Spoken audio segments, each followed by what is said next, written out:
What's up, everybody? It is today. Today I'm finally going to show you how I like to rebuild this iClear 30. What I would like to call the correct way, because I have seen something else.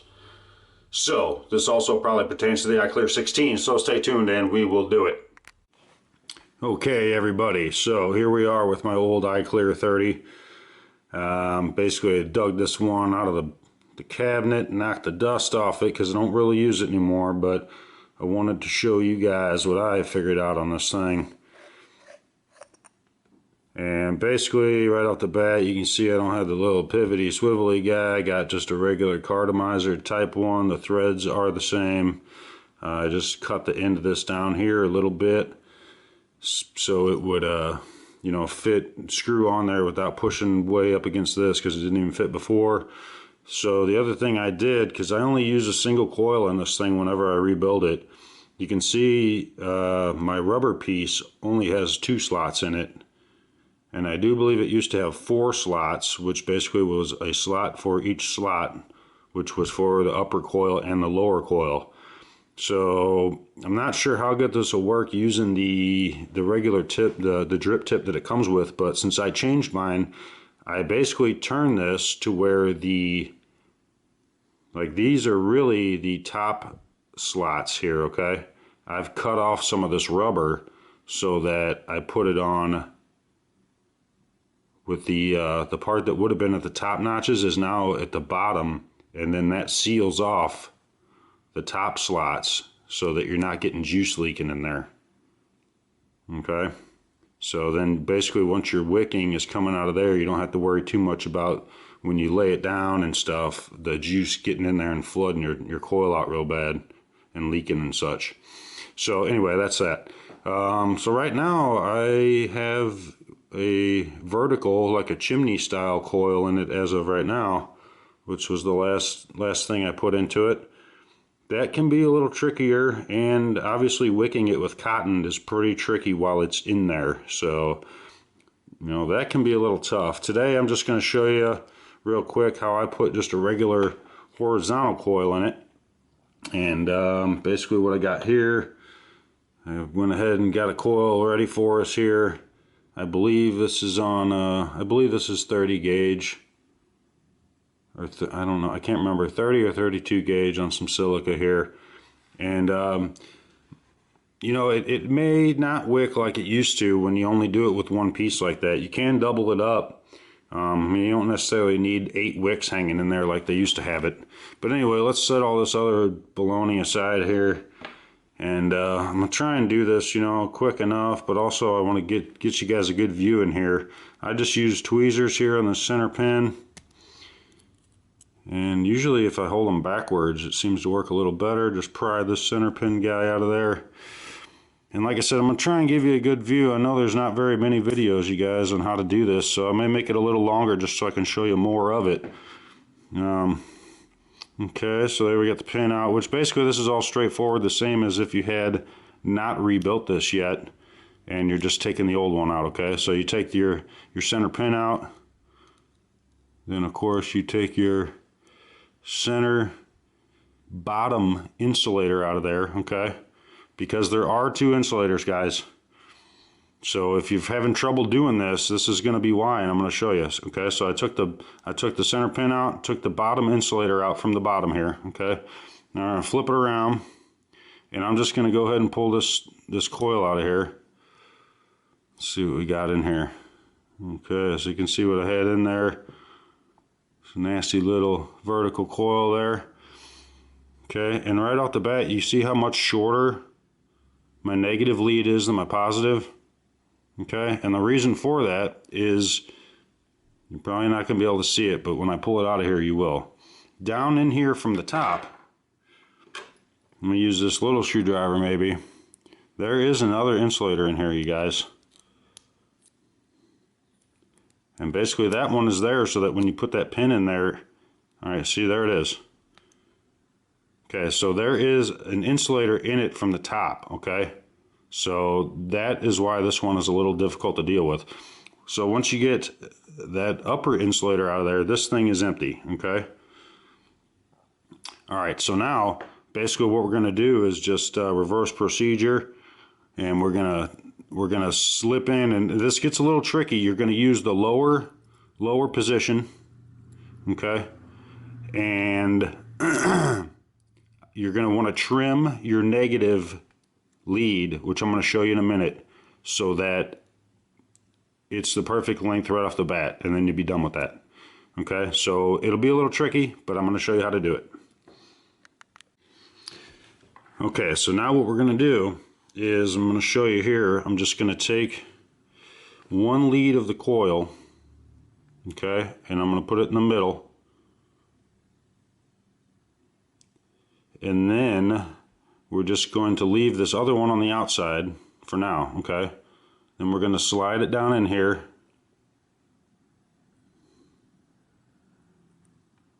come on camera, okay, and I can already tell that I need to get these coils a little closer together, because you just got to make sure they don't touch the sides, okay? You know that, I'm sure.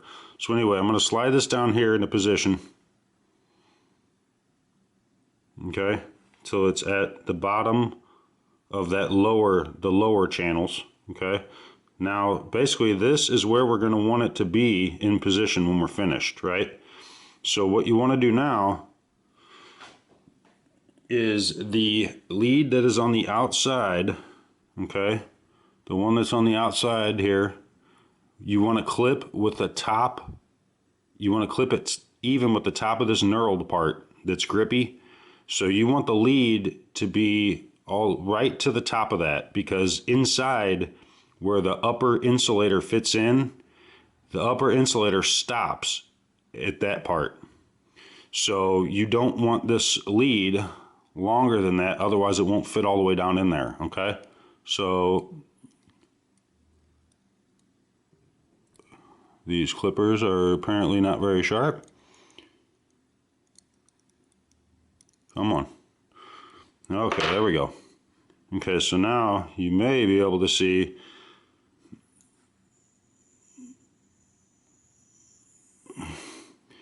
that what is going to be the negative lead, like I said, is just to the top of the knurled part, okay? Then you're going to take this back apart.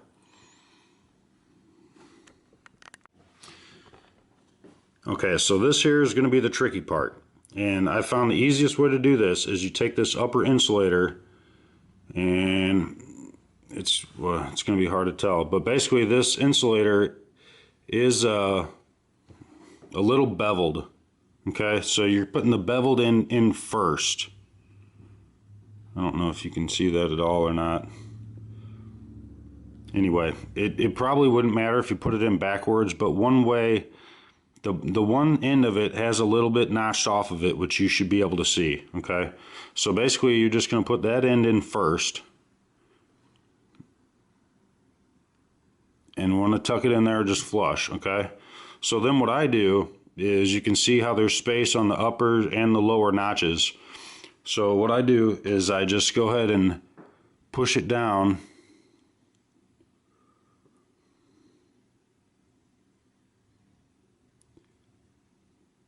okay, until there's just a little bit of space on the lower notches, okay? Then what you're going to do is take your coil here. You're going to put, obviously, your long positive lead through the center. See if I can try and show you guys, through the center of the insulator, okay? And then this is going to be the part that's really hard to see, but this is the tricky part right here, you guys. So once you get past this, it's pretty much downhill. So you get your, see, hopefully I can do this here for you. It can be a little aggravating, which is why I don't really use this too much anymore, but in a pinch, you can make it work. Okay, so I got my center one through. Now what you're going to do, and man, I hope you can see this, is you're going to put this lead, the negative lead, the short one that you cut, over the top. Man, I know you can't see that. Over the top of the insulator and through that hole that you left. So it's going to go above the insulator and then inside.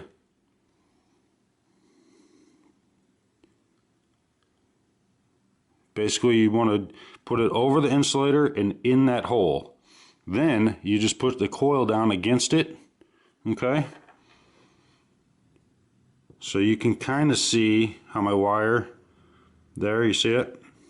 How it's going in through the hole. Okay, and then we're just going to sneak it down. So and I wish I could tell you a real easy way to do this, but I'm telling you right now that insulator is going to flip all around on you and stuff, and it makes it a real pain in the butt. If it has a little bit of juice on it, it might help you. But the main thing is, if you kind of push on the coil, it can help you a little bit. Just make sure you have your whole coil inside of this thing. Like you don't have over here where you have it threaded through. Sometimes one of the coils can sneak out on you. So just make sure that all the coils are within here. And then just push her down. And basically everything should be, okay, you can see we're down about yay far. And then just check back here and maybe make sure that your positive is taut, which it is. And then you just want to make sure that that lead, which I wish I had a little bit better camera. I just got this one though, guys. Just make sure your lead is still in that hole over the insulator and through the hole. To grandmother's house it goes. Okay, so anyway, just finish poking this guy down in there and just take your time, because if it flips around, it's going to aggravate the crap out of you, I'm telling you. You probably already know. Alright, so I use tweezers, maybe a flathead screwdriver, and just kind of bounce back and forth here. I feel like it just flipped around on me. And I would really like to show you this, guys, but it's even just hard to see just doing it, you know, which you probably know. So it is easy to take a look from the bottom, and it looks like it has flipped around a little bit on me. So then you go to this side where it flipped, give it a push, and I can see like it's totally flipped around and combobulated on me. So that happens all the time when I was doing this. It's really the most annoying part, is getting this upper insulator back in the position. And I found something that really works best is a safety pin. Okay.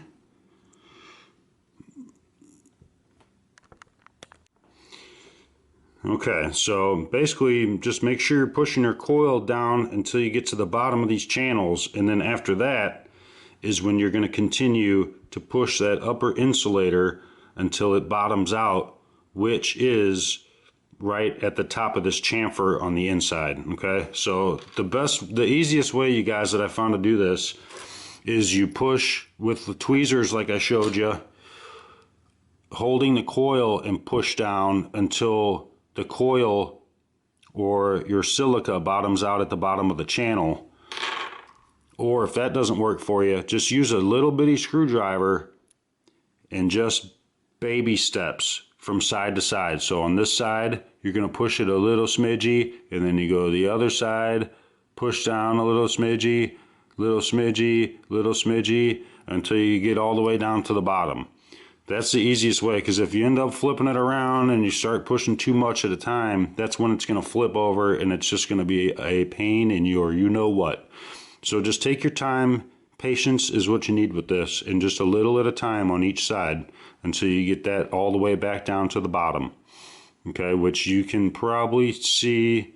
There you go. You can see the white insulator in there all the way at the bottom. So that's the hard part. You're pretty much done now. So now all you're going to do is you're going to take your lower insulator, okay, the little insulator that goes in from the bottom. Make sure that you thread your positive through that, right? Okay, and this one, basically the way I found the easiest is I just use tweezers.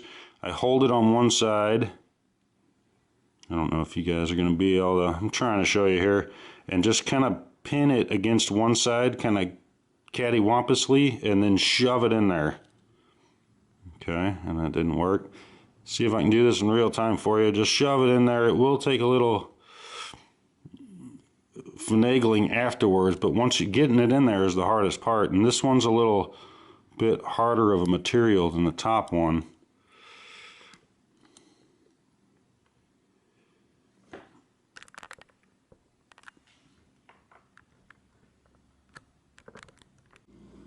Okay, so as you may have noticed in that last shot, my coil fell out while I was putting this lower insulator in. Hopefully that doesn't happen to you, because that is when things start to get aggravating, right?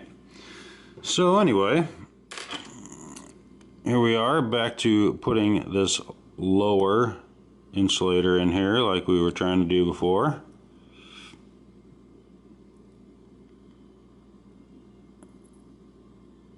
And oh, come on, buddy. So once we finally get her squished in there, just use a little screwdriver here to get it all straightened out. Okay. Sheesh. Okay. Then you're just going to bend this over to the side, whichever side it's kind of wanting to go to, and see if we can find our pin here. Now this is the reason you can't just leave that upper insulator out, you guys. Otherwise it'd be a lot easier, right? Because once you put this pin in there, if you were to leave the upper insulator out, it would touch right against your wire. So I like to put this flattened part kind of right where my positive lead is sticking out. Okay, then basically that's it. I'm just going to trim our wire.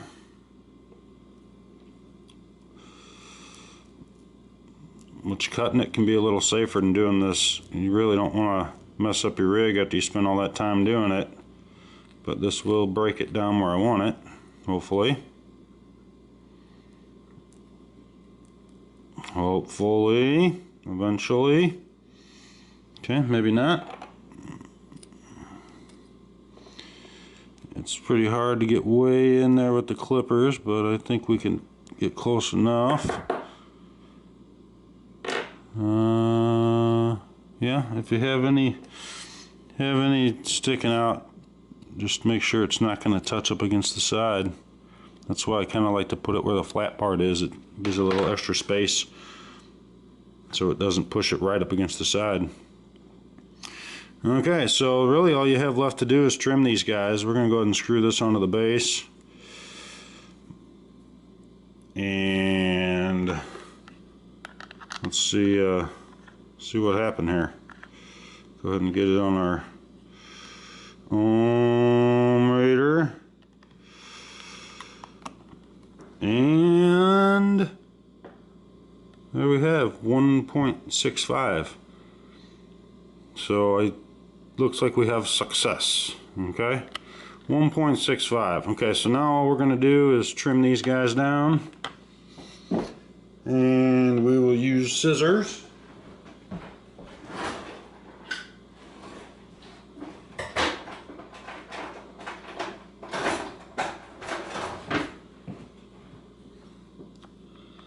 And I mean, basically, you know, you're going to have juice all the way down to the bottom of this thing. So if you wanted to, you can make them touch all the way to the bottom, which I may kind of go for here. I'm just kind of eyeballing. Okay, tuck this guy in there. It's maybe a little shy. I would say probably if you cut it, you know, with the bottom of this, it's going to be a little too long, but right before the bottom, and that should let it touch down right on the inside of the cup there. Okay, so we got them two guys on. Oh, getting a little ahead of myself here. Okay, so then this here rubber guy, which like I said, I have modified a little bit. And I don't have, you know, near as many wick coming out as before, but you can see there it touches down pretty much right on it, so it'll kind of cut down on things flooding down inside there. Okay, we'll put this guy on there a little bit. Probably in reality it wouldn't hurt to moisten, even though it's not cotton. I've used cotton in this before, and kind of just like I said, if you have the coil lined up with those slots, you can just put cotton in it, take the cotton out, put new cotton in, and you just got to make long strands of cotton. That does work. So let's get some juice and put it in here.